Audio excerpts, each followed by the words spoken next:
Muy buenos días a todos. Y bueno, vamos a comenzar el día de hoy hablando de la confianza. Dios, como ustedes saben, tiene atributos que son propios de Él, pero también tiene algunos que nosotros también tenemos, que nosotros también podemos tener y podemos desarrollar. Ay, perdón. ¿La verdad? Ah, ¿verdad? ¿Qué creían que así era? Pues entonces, entre los que Dios nada más puede tener, pues está obviamente que Él es eterno, que Él es omnipotente, que Él es omnisciente, pero nosotros también podemos tener algunos de ellos, por ejemplo el amor. Otro de los atributos que tiene Dios y que también nosotros tenemos es la fe. Y uno podría decir, ¿Dios tiene fe? ¿Realmente Dios tiene fe? ¿Para qué quiere la fe? Pues sí, también tiene fe.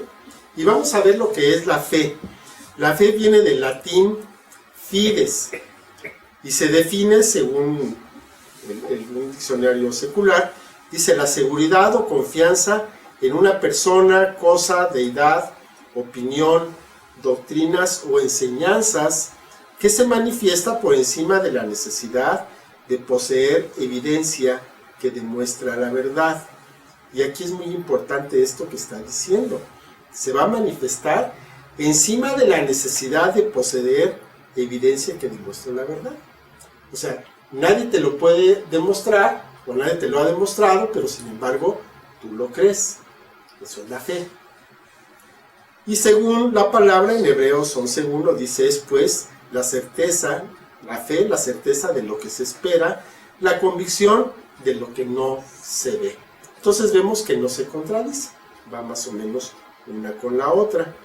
La fe, entonces, nosotros podemos darnos cuenta que la fe no tiene pruebas y no las necesita. Porque si hubiera pruebas de lo que estamos creyendo, pues entonces no necesitamos fe, simplemente es un conocimiento que tenemos y se acabó, ¿verdad? Entonces, hay ocasiones en que no necesitamos una fe para creer algo.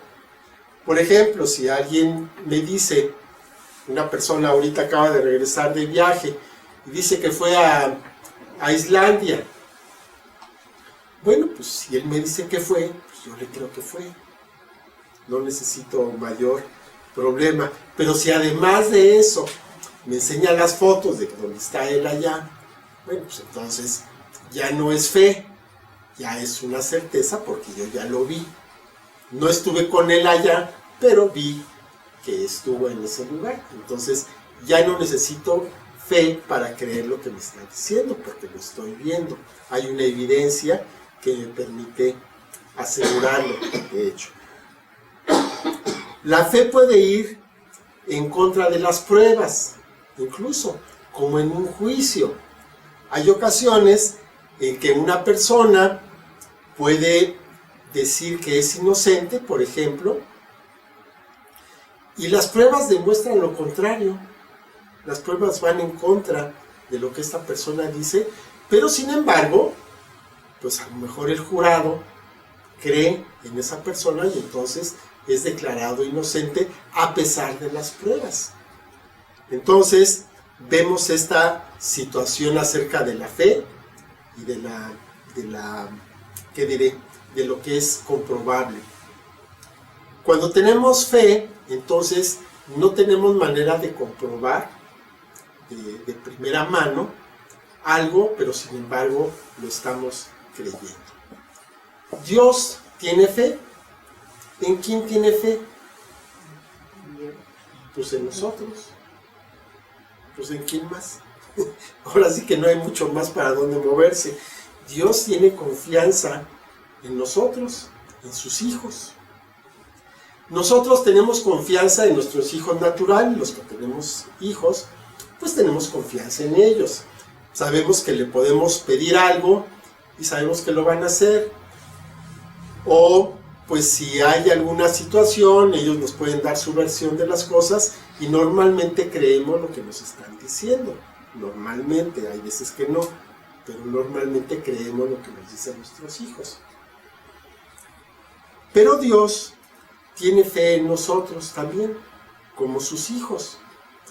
Él nos encomienda, nos encarga hacer una tarea y entonces va a tener la confianza de que la vamos a cumplir. Nosotros a nuestros hijos también les podemos encomendar una tarea y creemos que lo van a hacer. A veces sí lo hacen, a veces no lo hacen. A veces lo hacen, pero no de la manera que nosotros hubiéramos querido que lo hicieran. Pero bueno, así es la relación, así es la situación. Dios también nos encomienda entonces una tarea y Él tiene la confianza de que la vamos a cumplir. A veces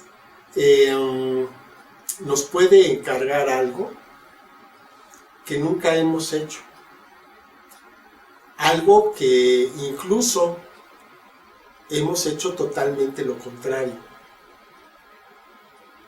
Y a pesar de esto, el Señor nos encarga, nos encomienda algunas tareas y tiene la confianza de que las vamos a hacer. A pesar de las circunstancias, a pesar del propio deseo de la persona. Y vemos varios casos en la palabra.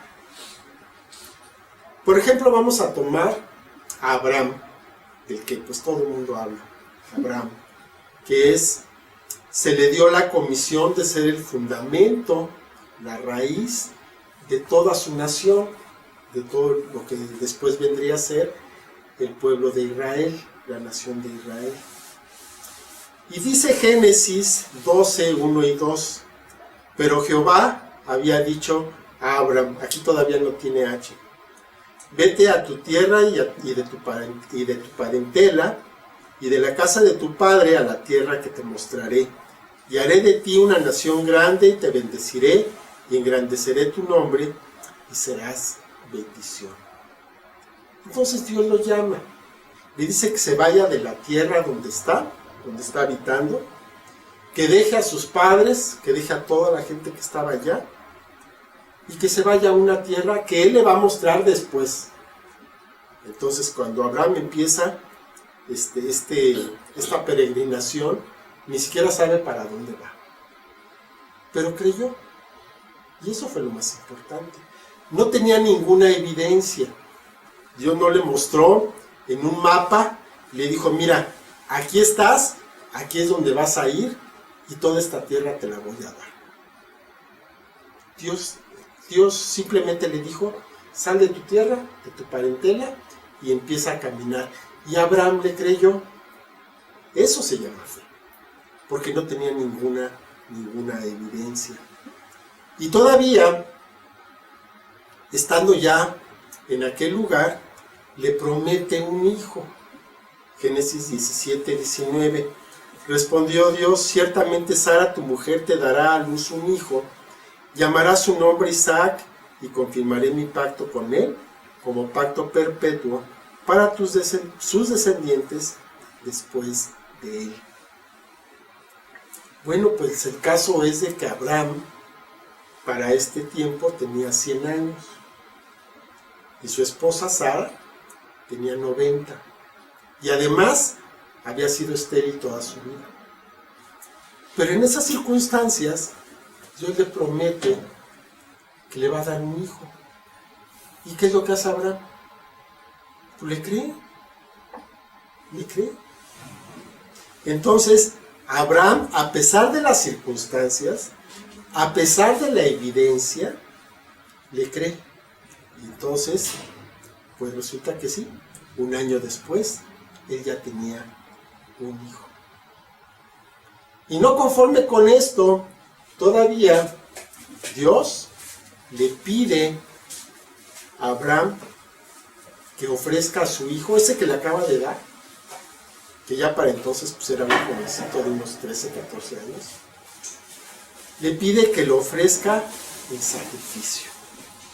Dice Génesis 22, 1 y 2. Aconteció después de estas cosas que probó Dios a Abraham y le dijo, y él respondió, heme aquí, y dijo, toma ahora tu hijo, tu único, Isaac, a quien amas, y vete a tierra de Moria y ofrécelo ahí en holocausto sobre uno de los montes que yo te diré. Y bueno, pues vemos que Dios llama a este varón. Pasan 10 años para que naciera su hijo, y después pasan otros 14 o 15 para que pudiera ofrecerlo en sacrificio. No lo hizo, pero estaba dispuesto a hacerlo. Quiere decir que ¿cuánto tiempo se tardó Dios en llegar al punto donde estaba Abraham, allá en su tierra natal, hasta que estuvo dispuesto a entregar a su hijo? Más o menos unos 24 o 25 años. Ese fue el tiempo que se llevó Abraham en entender la lección que Dios le estaba queriendo enseñar. Y tenemos otros casos. Vamos a suponer Moisés. Dios llama a Moisés en una zarza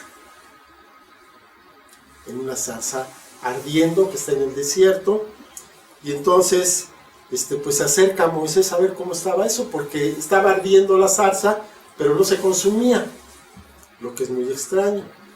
Si alguna vez han visto arder un árbol seco, un arbusto seco, se enciende rapidísimo, pero igualmente se apaga. Es muy rápido.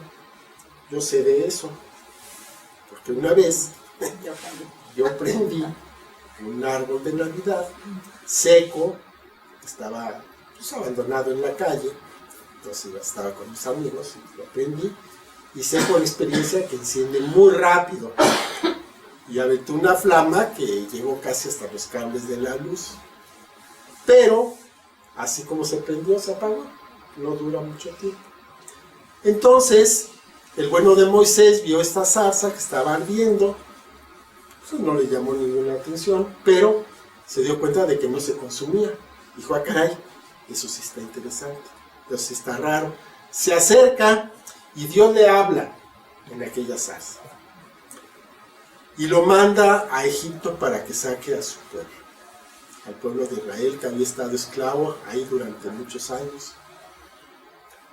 Y pone pretextos, Moisés, varios de ellos, hasta que llega un momento en que ya está un poco desesperado Moisés, y en Éxodo 4:13 él dice, ay Señor, envíate ruego por medio del que debes enviar. En otra versión, en la Nueva Versión Internacional, dice, Señor, insistió Moisés, te ruego que envíes a alguna otra persona. O sea, todo lo que me estás diciendo está súper bien, que quieras liberar a tu pueblo que ha estado esclavizado en Egipto durante todo este tiempo, está muy bien. Yo los vi y vi que están en muy malas condiciones. Pero manda a alguien más. Ahí el problema no era que fuera liberado el pueblo. El problema es que Moisés no quería ir. Claramente se lo dijo. Pero sin embargo, pues Dios trató con Moisés y fue. Liberó al pueblo, lo llevó por el desierto. Había una misión y esa misión se cumplió. La misión que tenía Moisés de sacar al pueblo de Israel se cumplió cabalmente. Pero todavía después de esto siguió tratando con él.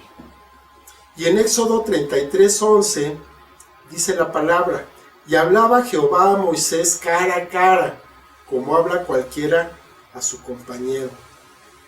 Y él volvía al campamento, pero el joven Josué, hijo de Nun, su servidor, nunca se apartaba de en medio del tabernáculo. Bueno, ahí estamos. ¿Y cómo era Moisés? Moisés, dice en Números 12:3, aquel varón Moisés era muy manso, más que todos los hombres que había sobre la tierra. ¿Qué quiere decir manso? ¿Menso? No, tranquilo, en paz. A mí me gusta compararlo con la imagen de un caballo, ¿no? Un caballo manso no es un caballo que no se mueve, no es un caballo viejo y cansado. No, un caballo manso es un caballo que tú puedes montarlo y que puedes tener confianza en que va a hacer lo que tú le digas que haga, ¿no? Bueno, no se lo dices, pero lo que el jinete está queriendo que haga. Entonces así era Moisés, un hombre muy manso, muy obediente para lo que Dios tenía que hacer. ¿Cuánto tiempo tuvo que estar trabajando Dios con el corazón de Moisés para que llegara a ese punto de mansedumbre? Pues más o menos le llevó unos 40 años, más o menos. Entonces con Abraham se llevó 25, con Moisés se llevó 40. Pasaron 40 años en este proceso. Y vamos a ver un tercer caso. Ya lo hemos hablado, lo hablamos en la prédica anterior de la mía. Jesús está en una barca, dormido, porque le dice a sus discípulos, pasemos al otro lado. Entonces van, surcan el lago, intentan cruzarlo, pero cuando van por ahí de la mitad se levanta una tempestad. Entonces los discípulos se ponen todos nerviosos, asustados, porque ven que la tempestad está muy fuerte, se está metiendo el agua a la barca, y entonces van y despiertan al Señor porque pues sentían que no iban a lograrlo. Dice Marcos 4 en el 38, y él estaba en la popa durmiendo sobre un cabezal, y le despertaron y le dijeron, Maestro, ¿no tienes cuidado que perecemos? Entonces él calma la tempestad, y un poquito después en el 40 dice, y les dijo, ¿por qué están así amedrentados? ¿Cómo no tienen fe? Y aquí lo importante, o lo que yo quiero que veamos en esta mañana, es la confianza que tenía Dios en sus discípulos. Si el Señor les dijo, pasemos al otro lado, pues él consideró que ya estaba hecho. Y entonces, ¿qué hizo?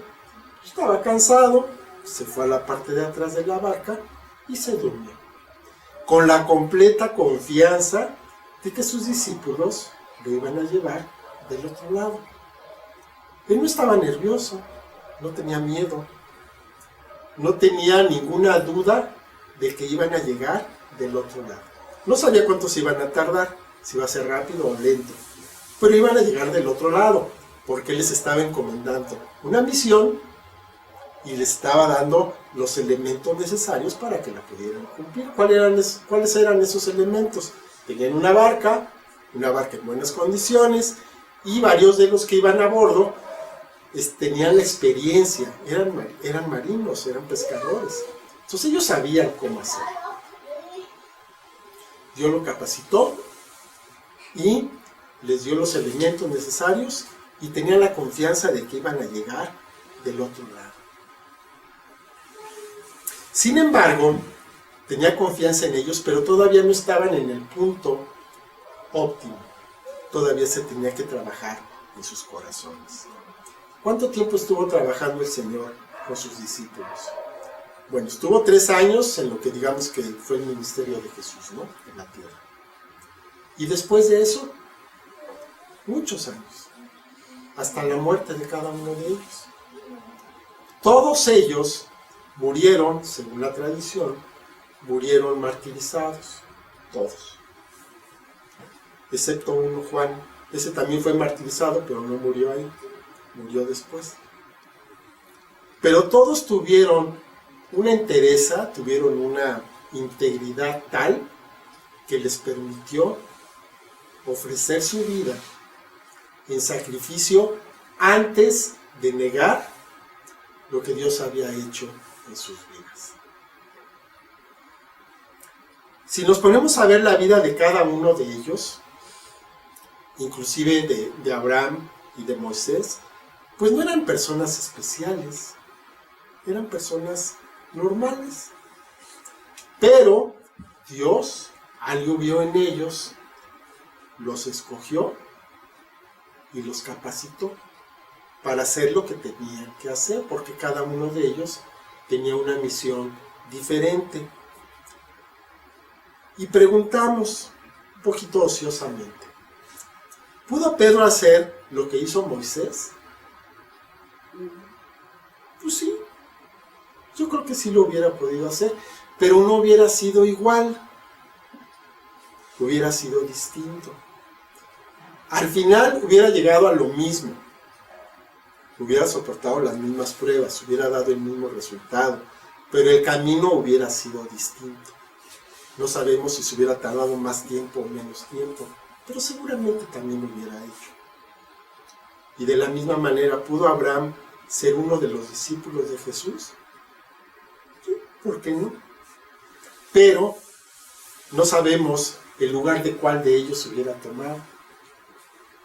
Entonces, el resultado al final hubiera sido el mismo, pero hubiera tenido diferentes circunstancias, porque Abraham estaría en el lugar de uno de los 12, bueno, de los 11, porque seguro Judas no hubiera sido.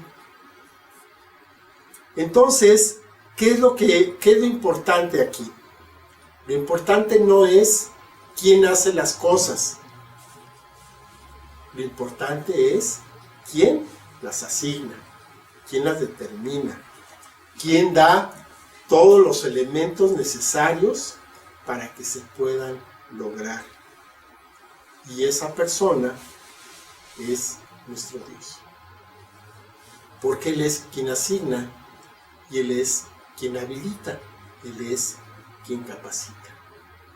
Y bueno, ya vimos algunos ejemplos que están en la palabra.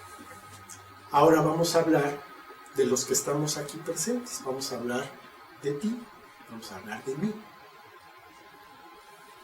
¿Cuál es tu misión? Y no me digas que no tienes, porque sí tienes.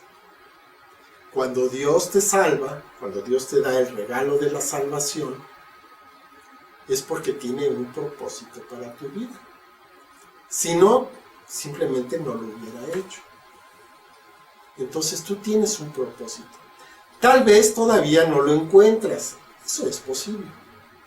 Bueno, entonces vamos a averiguar cuál es esa comisión que tenemos.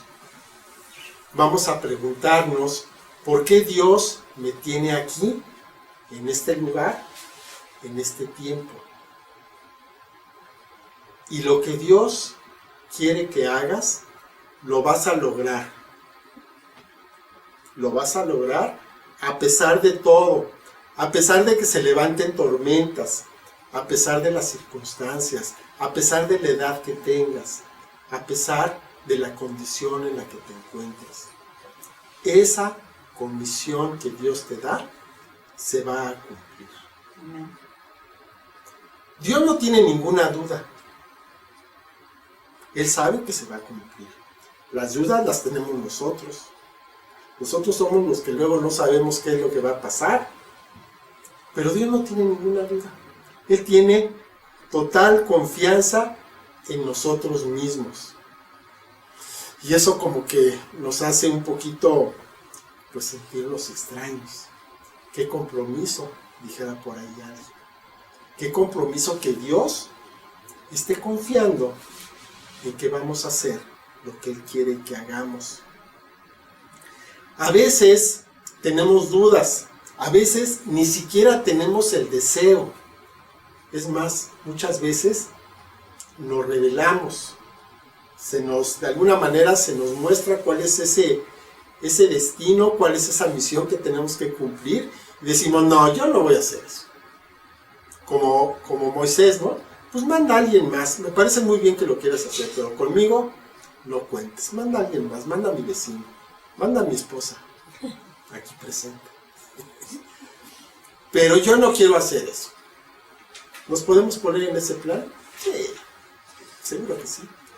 Y entonces, pues los 40 años que se tardó con Moisés, los 25 años que se tardó con Abraham, los quién sabe cuántos años que se tardó con los discípulos, usted los puede aplicar a ti también. No tiene absolutamente ningún problema. Y como en la barca aquella, en la barca ellos iban seguros, eran los tripulantes más seguros de la historia. ¿Por qué? Por dos cosas. Uno, tenían una misión que no habían cumplido. Pasemos al otro lado y no habían llegado. Entonces iban a pasar. Y segundo, Jesús iba con ellos. ¿De qué tenían miedo? Entonces, en este momento de tu vida, tú tienes una misión. Si no sabes cuál es, pues hay que averiguarla. Y hay que ponernos a hacerla. Porque por otro lado, pues eso nos da confianza. Porque estamos igual que los discípulos. Tenemos una misión que no se ha cumplido. Porque ninguno puede decir que ya cumplió su misión. Y el Señor está con nosotros. Entonces estamos seguros. No va a pasar absolutamente nada antes de que se cumpla la misión. Dios confía en ti, Dios confía en mí. Y además de eso, tenemos personas que confían en nosotros. No sé, tus papás, tus hermanos, tus hijos, las personas de tu congre, tus amigos, tu esposo, esposa. Confían en ti y confían en que tú estás haciendo las cosas correctamente. Todo el pueblo de Israel, a pesar de todo, tenía la confianza de que Moisés los iba a llevar a la tierra prometida. Murmuraban y decían y se ponían difíciles, pero al final de todo, donde Moisés decía que fueran, iban. O sea que después de todo, sí tenían confianza en él. Lot, el sobrino de Abraham, ¿se acuerdan que fue tomado cuando tomaron Sodoma? Se llevaron a Lot. Lot tenía confianza de que su tío iba a ir por él en algún momento, de que lo iba a rescatar, no se iba a quedar cautivo. Y así fue. Quiero decir, hay personas, físicamente, materialmente, pues, que están confiando en nosotros.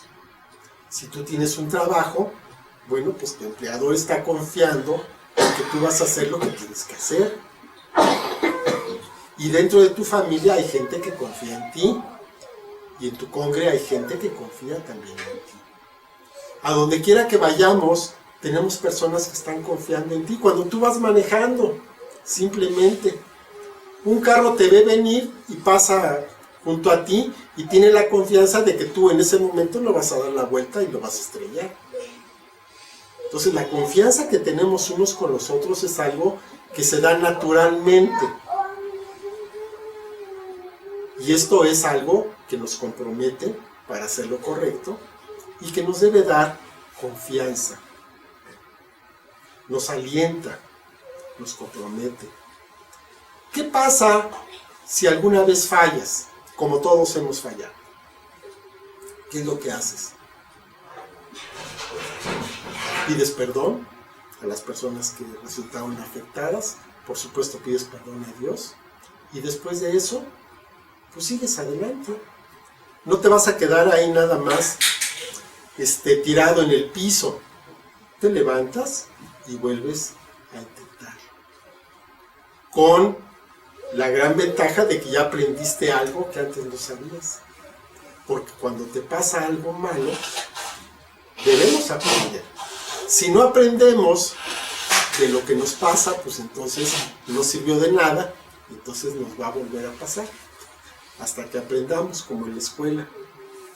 A pesar de las circunstancias, a pesar de las limitaciones que tenemos, hay personas que están confiando en nosotros.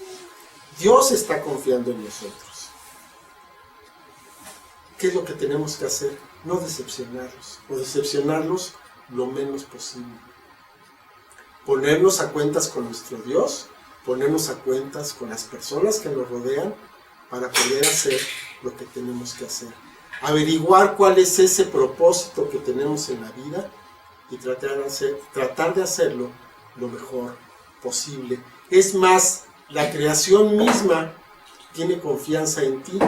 Dice Romanos 8:19, porque el anhelo ardiente de la creación es el aguardar la manifestación de los hijos de Dios.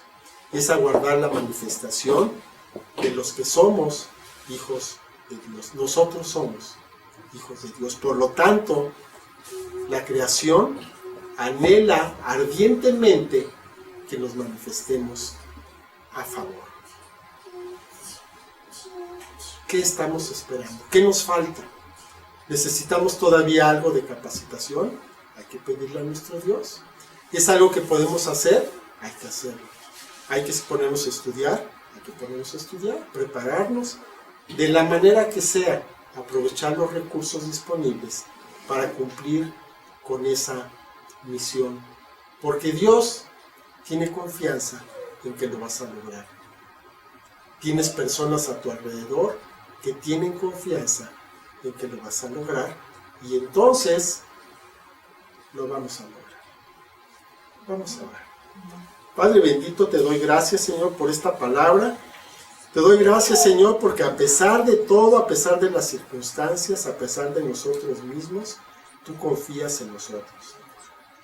Yo te doy muchas gracias, Señor, porque tú lo has mostrado a lo largo, Señor, de nuestras vidas, de nuestras existencias. Has dado esas muestras de confianza que has tenido, Señor, y que nos das una y otra oportunidad.